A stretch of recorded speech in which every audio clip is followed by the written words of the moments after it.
I want to start by thanking you for being here, for taking the time to listen to what I'm about to share. Before we dive in, I have a simple request. Please subscribe to our channel if you haven't already. Leave a like on this video because it means more to us than you might realize. And in the comments below, tell me where you're from. What corner of the world are you calling home right now? That connection with you matters deeply to our community. Now let me take you back to a moment that shifted everything I thought I knew about myself, about desire, about what it means to wake up after years of being asleep. I stepped outside into the night without a plan, without even really thinking about it. My silk robe hung loose around my shoulders, feet bare against the cool tile, and something deep inside me was pulling toward the water like a compass needle finding true north. I had been listening to him swim for weeks now, ever since he'd moved into the guest cottage on my property. The sound had become a kind of meditation for me, those late-night splashes and the rhythm of someone moving through water with the kind of ease that suggested comfort in his own body. I pretended not to notice. I pretended not to wait for the sound, but pretending is an art form when you've spent as many years alone as I have. He was younger, of course. Much younger. The kind of younger that made people raise their eyebrows if they'd seen us together. But there was something about the way he moved through the world, the way he existed in his own skin with such casual confidence, that made the years between us feel less like a wall and more like a bridge that someone had already started to cross. I'd first noticed his hands when he arrived. They were beautiful hands, rough at the knuckles but long-fingered, the kind of hands that suggested capability, that suggested knowing how to touch things without breaking them. That particular evening, I gave myself permission to do what I'd been thinking about for weeks. I stepped outside, let my robe slip down my shoulders, and walked toward the pool where I could hear him moving through the water. The night was warm, thick with the scent of jasmine blooming in the garden, and underneath that, the sharp, clean smell of chlorine. He was in the deep end when I arrived, moving through the moonlit water like something that belonged there, like the pool had been waiting for him all along. When he saw me, he didn't wave or call out. He simply slowed his strokes and watched, floating upright, his dark eyes catching the light as he registered what was happening. I let the robe fall completely. The air touched my skin for the first time in what felt like forever, and instead of the self-consciousness I might have expected, I felt liberation. My body had been hidden for so long, covered in layers of responsibility and habit, and the kind of careful distance you maintain when you're afraid of being seen. But standing there, naked in the moonlight, I felt like I was finally being known. I waded into the water slowly, letting it climb my legs, my thighs, my hips, until I was submerged in the coolness of it.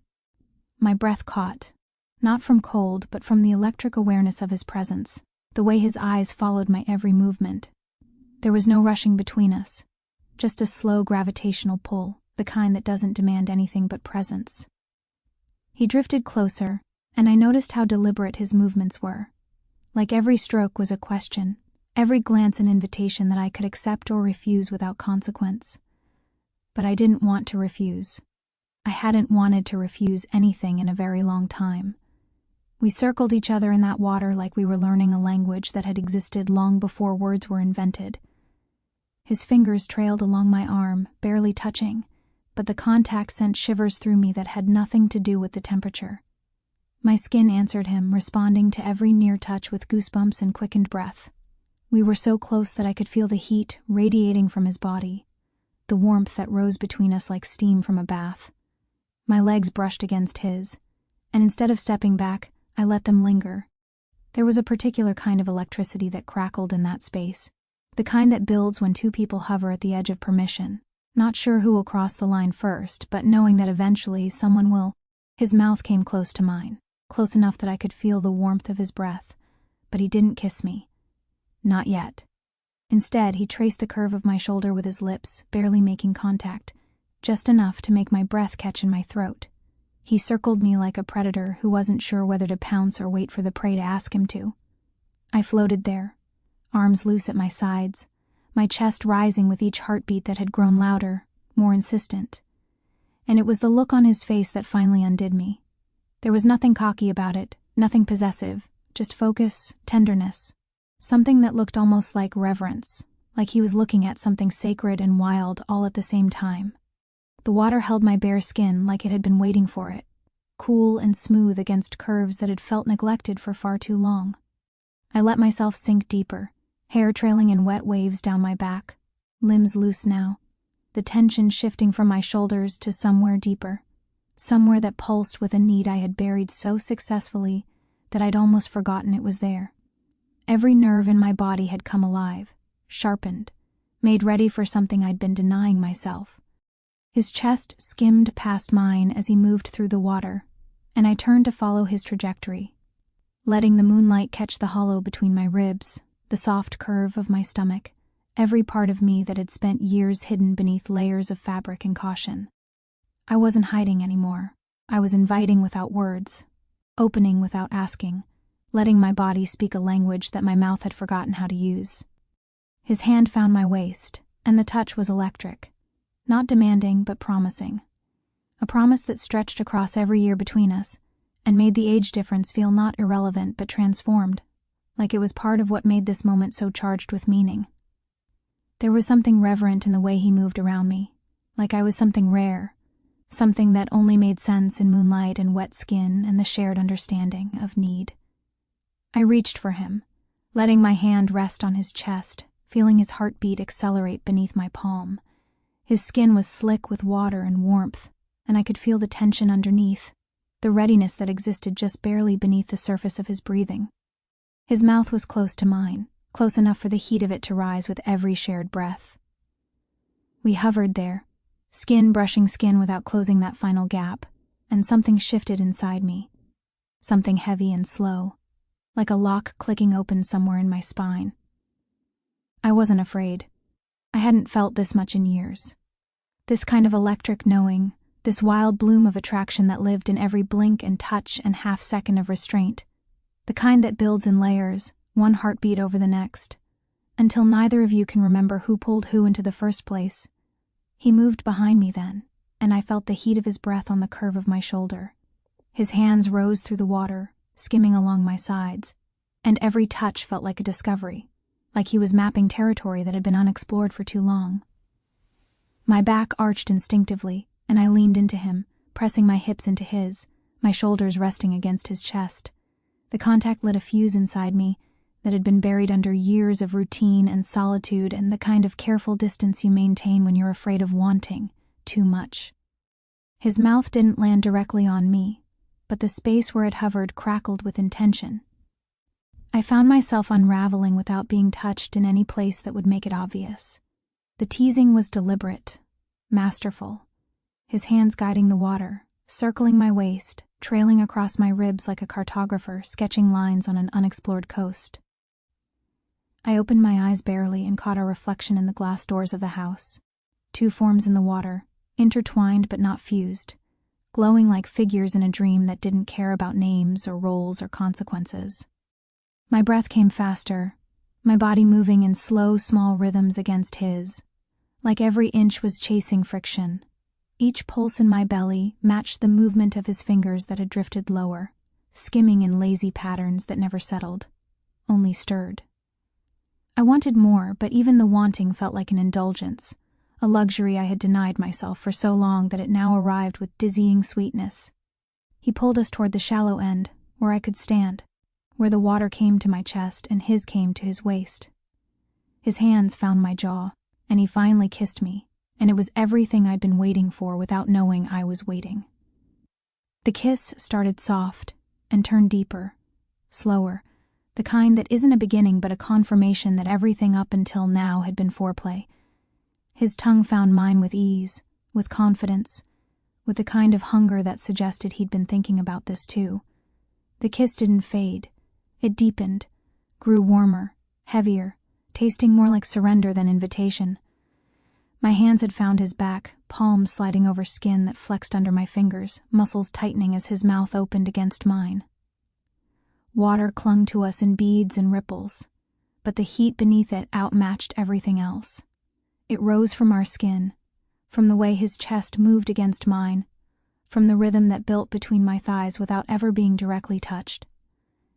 He gripped my waist tighter, pulling me flush against him, and every inch of contact pulled a sound from me that I hadn't heard in years, a breathy, uncontrolled sound I barely recognized as my own. I curled against him, knees floating, arms around his neck, my body completely given over to the movement of his hips against mine. It was slow and measured in the water, like he was testing my limits, mapping my pressure points, discovering how I responded to each shift and slide. It was maddening. It was addictive. I didn't want it to stop. I wanted it to go slower and harder and deeper all at once. He didn't speak. I didn't ask him to. There were better things than words. The soft moan in his throat, the catch in his breath when my fingers scraped gently down his spine, the trembling push of his thigh between mine. Those were the languages we needed. At some point, he guided us both to the shallow step, where my legs could wrap around his waist more firmly, where my arms could rest over his shoulders.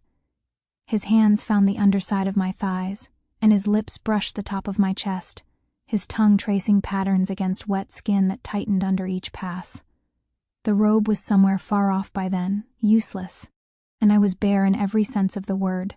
I felt weightless and heavy at once, anchored to the way he held me but floating inside a body that pulsed like it was younger, hungrier, braver than I remembered. He pressed his forehead to mine, and we stayed there for a long moment, breath tangled, chests heaving against one another in a rhythm that had nothing to do with swimming and everything to do with release.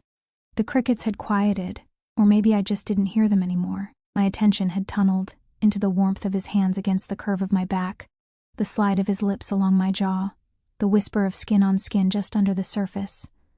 I tilted my head, gave him more, let his mouth find my neck, that space beneath it that made my stomach tighten and twist, hips shifting instinctively against him.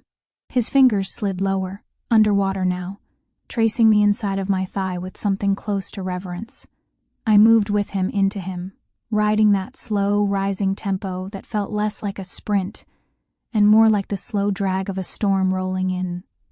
Time blurred. The moon shifted, water splashed and settled.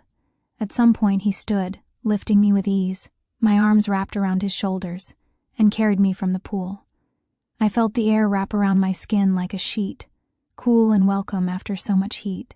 His skin smelled like chlorine and sex, and something I'd forgotten how to name. He laid me on the couch just inside the glass doors, my body still slick, eyes darker now, like whatever restraint he'd held back with was gone. I pulled him down to me, hands in his hair, mouth reclaiming his, and our bodies pressed again with nothing, tentative, left between us. I could feel everything, his weight, his warmth, the intensity with which he touched every inch of me, slow and aching, like he'd waited years for this. I met him rhythm for rhythm, desire for desire, and we moved in a way that made everything else disappear. The couch creaked beneath us. My breath came fast, and I let my hips roll into his over and over, faster now, breath caught in my throat, heart hammering so hard it shook my ribs. It built like a storm, slow at first, then violent. Our bodies moved with a rhythm that you don't learn. It's in you, waiting, like a memory that only needs the right hands to unlock. Every nerve fired, every inch lit up from the inside. I clung to him, legs locked, and when it came, it wasn't a release. It was an unraveling. My body shook against his. He followed, tense and breathless, face buried in my shoulder, and I felt the tremor roll through him like an earthquake under skin. After, we didn't move for a long time. Our bodies stayed tangled, limbs limp, chests heaving against each other. His hand rested on my hip, thumb tracing slow circles, like he still needed the contact, like the connection hadn't broken with the climax but stretched even further. I lay there, head on his chest, listening to his heart slow down beneath my cheek, and I realized something fundamental had shifted. This wasn't casual. This was the beginning of something that would require all of me. Morning came soft, just a shift in light across the floorboards. He was still there, one arm draped over my waist, his chest rising slow and deep beneath my cheek. I didn't rush to get up. My body had no interest in movement. It had been used, cherished, opened like a sealed box that hadn't seen light in too long. I watched the way his hand flexed lightly in sleep, how his brow twitched at some unseen dream, how a faint smile curled into his bottom lip. My fingers brushed his chest without thought, tracing the faint line of hair down the center, my touch soft now, not driven by need but by gratitude, the kind that sits low in your stomach and rises slowly, warm and quiet and complete. Eventually, we made it to the kitchen. I wore nothing but one of his oversized t-shirts, hair tangled, lips slightly bruised from the night before. He moved easily around the space like it belonged to both of us now, pulling down mugs, opening cabinets, handing me coffee with that crooked smile. We sat on the back deck, sun climbing higher, pool water glittering below. His hand rested on my thigh, thumb sweeping lazy lines into my skin, and it felt natural, like he'd always touched me this way. I looked at him and smiled fully without hesitation. He reached out, tucked a strand of hair behind my ear, and kissed my cheek with a tenderness that belonged to something more than just a fling. This hadn't been a night of forgetting. It had been a beginning, one I didn't see coming but felt ready to step into. Barefoot, blameless, coffee in hand, body aching and open to whatever came next. The rest of the day unraveled slow and warm. He stayed, I cooked. We swam again, but it was different, less charged, more playful. We splashed like teenagers. I sat on the edge while he floated below, legs in the water, fingers trailing his chest as he passed. There was laughter, lightness, the kind of intimacy that doesn't cling but lingers. I found myself watching him with a softness I hadn't offered anyone in years. This man with a body that could make me forget my name, and hands that knew how to unmake a woman without breaking her spirit. He looked at me like I was the whole reason the pool existed. Later I wrapped myself in a towel, laid out beside him, and let the sun dry our skin. He kissed my shoulder, nuzzled his nose into my neck, and I closed my eyes not from weariness, but to savor every sensation. My home didn't feel empty anymore. The second time came without darkness to hide in. It came in broad daylight, with full sun stretching across the pool deck, with the heat of midday pouring down on skin that had already been claimed once, but hadn't cooled since. I heard the back gate click open, soft steps on gravel, and even before I turned, I felt it. He was shirtless, tan deepened, swim trunks riding low. I leaned on the railing, heart doing that slow pound that comes when the body has already memorized someone else's rhythm. There was no hesitation when our eyes met. No question about what would happen next. I walked barefoot down the deck, sun pressing heat into every exposed inch. When I reached him, there was no tentative greeting. His hands found my waist. Mine went to his chest. Our mouths met with less gentleness this time, less patience, more ache, more familiarity. His lips parted mine without request, tongue moving with the confidence of someone who already knew what made my back arch. We moved inside. The door slamming behind us seemed to seal something, to make it official in a way words never could. Bodies all urgency now. Shedding clothing without ceremony. There was no unspoken apology, no delicate handling of age or skin or imperfections, only hands on hips, fingers digging into thighs, mouths claiming collarbones and breasts like they deserved to be mapped again and again. The couch wasn't enough this time. We made it to the floor, cool hardwood against fevered skin, our breath growing louder, faster. He lifted my leg with one arm, kissed the underside of my knee, then lowered himself between my thighs like he was exactly where he belonged. And the movement was slow at first, deep, controlled. But each thrust carried more weight, more want, until we were gasping into each other's mouths, clinging to arms, shoulders, hair. My hands gripped his back, nails leaving trails down the tight muscle. I let my head fall back, throat exposed, cries escaping without shame. It built like a storm, slow at first, then violent. Our bodies moved with a rhythm you don't learn. It's in you waiting. My hips rolled into his over and over, faster now. Breath caught in my throat, heart hammering so hard it shook my ribs. He pressed deeper, chest slick with sweat against mine, arms holding me tight, voice a low growl against my neck. When it came, it wasn't a release. It was an unraveling. My body shook against his. Every nerve fired, every inch lit up from the inside. I clung to him, legs locked, a cry caught in my throat that felt too big to hold back. He followed, tense, breathless, and I felt the tremor roll through him. We didn't move for a long time after. Our bodies stayed tangled, limbs limp, chests heaving. His hand rested on my hip, thumb tracing slow circles, like he still needed the contact. We didn't rush to get up. My body had no interest in movement. It had been used, cherished, opened like a sealed box that hadn't seen light in too long, and the satisfaction that followed was physical but also something more. It was emotional, maybe even cellular. I lay there, head on his chest, letting his fingers stroke my hair, listening to his heart slow beneath my cheek. My thighs still ached, my lips still swollen, my breath still unsteady. And yet, I felt clearer than I had in months, maybe years. We lay on the floor, naked in every way, the air around us thick with sweat and salt and something sweeter. I turned my face into the curve of his neck, kissed the skin there, slow and soft, and felt him sigh long, contented, full. He stayed, and I didn't ask him to leave.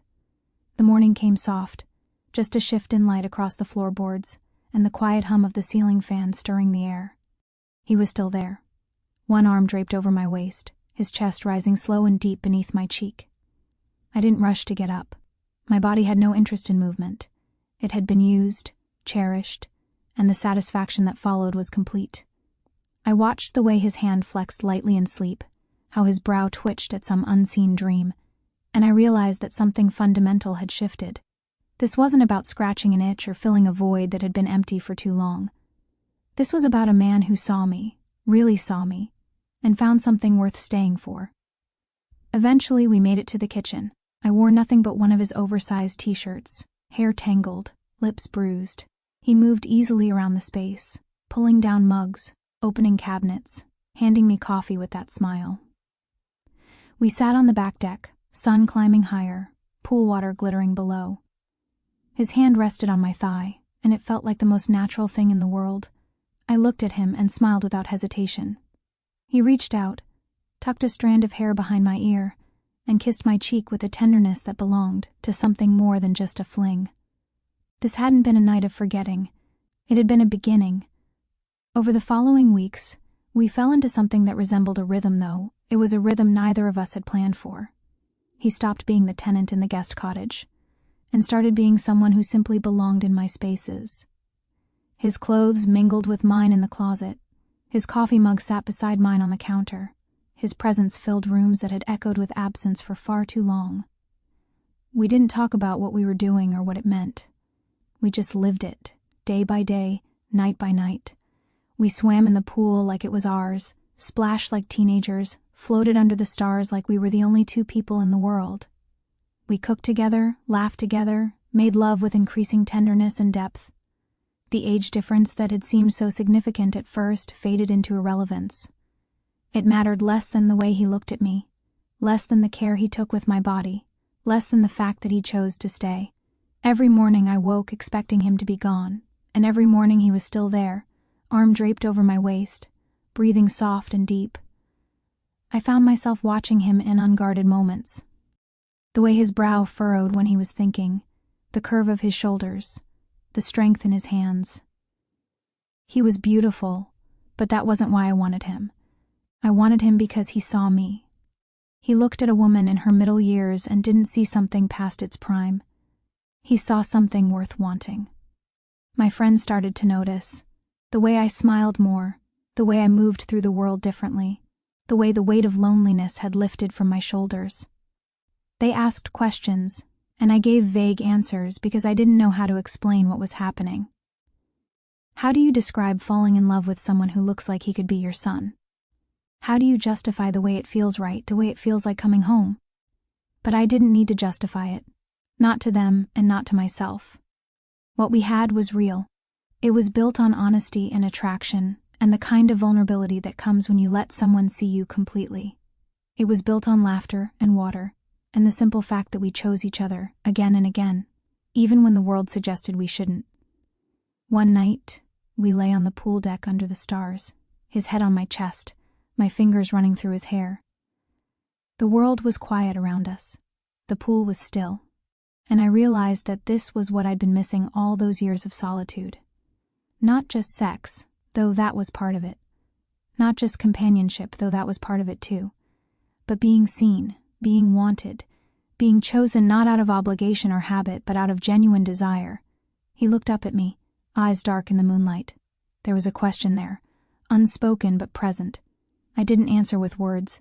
I kissed him instead, slow and deep, pouring everything I felt into the contact. He understood. He always did. We never said the word love. Neither of us was brave enough for that yet, but everything between us pulsed with it anyway. Like a song we both knew the words to but didn't dare sing just yet. It lived in every touch, every glance, every moment of connection that passed between us. My home had transformed. It was no longer an empty vessel that I moved through out of habit and necessity.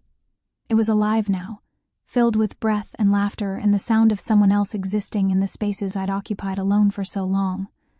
The silence, that had once felt like sanctuary, now felt like a loss when he wasn't there. But he was there. More often than not, he was there. And I was learning that being loved by someone could be just as transformative as learning to love yourself. They weren't mutually exclusive. They could exist together, building on each other, creating something neither of us could have created alone. I didn't know what the future held. I didn't know if this would last or if it would burn out like a match too bright to sustain. But I was learning not to worry about that. I was learning to live in the moments as they came, to savor the present instead of bracing for an inevitable future loss. He was still in the guest cottage officially, though he spent most nights in my bed. He still paid rent, though I'd told him he didn't need to. He maintained the pretense of boundaries even as we erased them completely. Maybe that was his way of protecting both of us, of maintaining some thin thread of propriety in a situation that was anything but proper. Or maybe it was his way of keeping the door open, of reminding himself that he could leave if he wanted to, that he was choosing to stay, not trapped into staying. I understood that. I respected it. I had spent too many years with people who felt obligated to be with me to want anyone to stay out of anything other than genuine desire. So we existed in this liminal space, this beautiful in-between where we were together but not quite officially together, where he was my tenant and my lover and my reason for smiling without thinking about it, where I was his landlady and his muse and the woman he'd chosen to come home to. One evening, as we were sitting on the deck watching the sunset, he took my hand and brought it to his lips, kissing my palm like it was something sacred. The gesture was simple, but it contained volumes. It was a promise and a thank you and a declaration all at once. I didn't ask him what he meant. I didn't need to. I squeezed his hand and let him hold mine as the sun sank below the horizon and the sky transformed into shades of purple and gold. The night would come soon, and with it, more of this beautiful existence we'd built together. My life had been quiet for so long, predictable, safe in the way that safety can become a kind of death, a slow erosion of self that happens so gradually you don't notice until you've disappeared almost completely. But he had pulled me back from that edge, or maybe I'd pulled myself, and he'd just been there to catch me. It didn't matter which. What mattered was that I was alive again, wanting again, feeling again. And as the stars began to emerge in the darkening sky, I realized that sometimes the things we need most are the things we never thought to look for. Sometimes the person who saves you is the one you least expected. And sometimes happiness, real and true happiness, arrives not as a thunderbolt, but as a slow, rising tide that lifts you gradually until you realize you're floating. I was floating now. In love, in desire, in the simple joy of being wanted by someone who could have chosen anyone but chose me. And I was learning that it was okay to accept that gift. It was okay to be happy. It was okay to let someone love me. The water in the pool was still that night, reflecting the emerging stars like a mirror to the sky. And in the morning, when the sun rose again, it would light up our days and our nights and all the moments in between. Together,